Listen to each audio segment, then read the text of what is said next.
কালের নিয়ম, সুতরাং সেই জায়গা থেকে হবে। কিন্তু আমাদের শিল্পে যতই চড়াই উৎরাই আসুক না কেন, আমাদের কাজটা আমাদের মতো করে করতে হবে। সো ওয়েলকাম ব্যাক বন্ধুরা, আশা করি তোমরা খুব ভালো আছো। এই মুহূর্তে আমরা ঠাকুরপুকুর স্টেট ব্যাংক পার্কের সামনে। আজকে তাদের খুশি পুজো ছিল, আর ঢোকার মুহূর্তেই কিন্তু মা দুর্গার একটা খুব সুন্দর প্রতিমা আমরা দেখতে পেয়েছিলাম। এই হচ্ছে তার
আজ পিতৃদিবস উপলক্ষে 2026-এর শারদীয়া যাত্রা শুরু হলো তোমার এই ঠাকুরপুকুর এসি পার্কে। তো একটু যদি বলো কেমন অনুভূতি, কী ব্যাপার? অনুভূতি বলতে আমি গত বছর এই ক্লাবটা করেছি এবং এটা আমার পাড়ারই ক্লাব বলতে পারো। আমি ঠিক রাস্তার অপোজিটে আমার বাড়ি, এবং আমার কাছে এটা মনে হচ্ছে একটা পাড়ার পুজো। আলাদা করে কিছু মনে হচ্ছে না যে আমি অন্য একটা জায়গায় কাজ করতে এসেছি, বা একটা কোনো প্রফেশনাল অ্যাটিটিউড বলে কিচ্ছু নেই। টোটালটাই একটা আন্তরিক জায়গা থেকেই করছি, এবং চাইবো যে সবারই ভালো লাগবে এবং সবাই দেখতে আসুক, এবং পুজোটা একটা সাফল্যমণ্ডিত হবে। এই সময় একটা প্রাসঙ্গিক প্রশ্ন, যে সবেমাত্র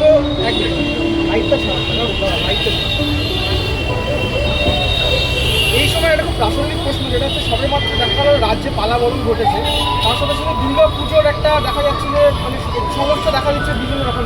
এটা থেকে তোমার কী বক্তব্য? না, আমাদের কাছে এইভাবে, আমরা শিল্পী মানুষ, আমরা সেইভাবে দেখি না। আমাদের কাছে সরকার আসে, সরকার যায়, এটা কালের নিয়ম, সুতরাং সেই জায়গা থেকে হবে। কিন্তু আমাদের শিল্পে যতই চড়াই উৎরাই আসুক না কেন, আমাদের কাজটা আমাদের মতো করে করতে হবে। এটার সঙ্গে আমার মনে হয় না পালা বদলের খুব একটা সম্পর্ক থাকা উচিত। এই বছর সরাসরি জিজ্ঞেস করবো এসি পার্কে কী চমক থাকতে চলেছে, একটু যদি বলা যায়। চমক অবশ্যই থাকবে, কিন্তু বলাটা এই মুহূর্তে সম্ভব না, কোনোভাবেই সম্ভব না, যেহেতু এটা টোটালটা একটা কী বলবো, একটা কম্পিটিশনের পুজো, এবং সেই জায়গাতে ক্লাবেরও একটা সমস্ত কিছু একটা সিক্রেট ব্যাপার থাকে। তোমরা সবাই জানো এই বিষয়টা, সুতরাং সেই জায়গাতে আমার মনে হয় একটা চমক তো অবশ্যই থাকবে। গত বছর তুমি যে চমকটা দিয়েছিলে এসি পার্কের মাধ্যমে, দর্শকরা প্রচুর ভালো রিভিউ দিয়েছে। সেক্ষেত্রে দাঁড়িয়ে কোথাও না কোথাও একটা আরও চাপ বেড়ে যায় এই বছর, সেটাকে আরও উঠতে মানে বড় করার ওটাকে, সেটা কিন্তু কী হচ্ছে?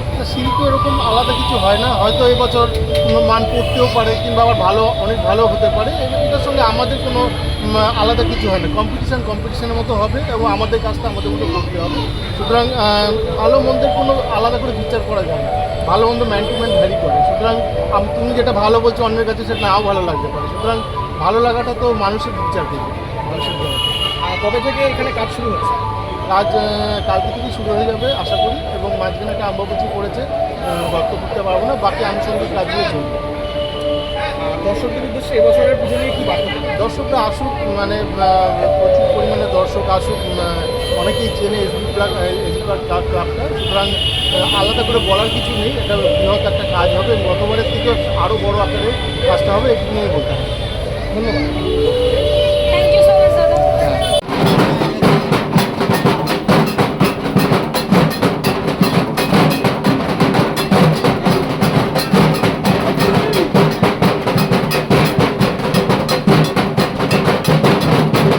এখন দেখছিলে ঠাকুরপুকুর এসবি পার্কের খুঁটি পুজো। যদি ভালো লেগে থাকে অবশ্যই লিখে জানিও। আমি সিদ্ধার্থ আজকের মতো ভিডিওটা এখান থেকে বিদায় জানাচ্ছি। ভালো থেকো, সুস্থ থেকো, সবাইকে ভালো রেখো, টাটা বাবাই।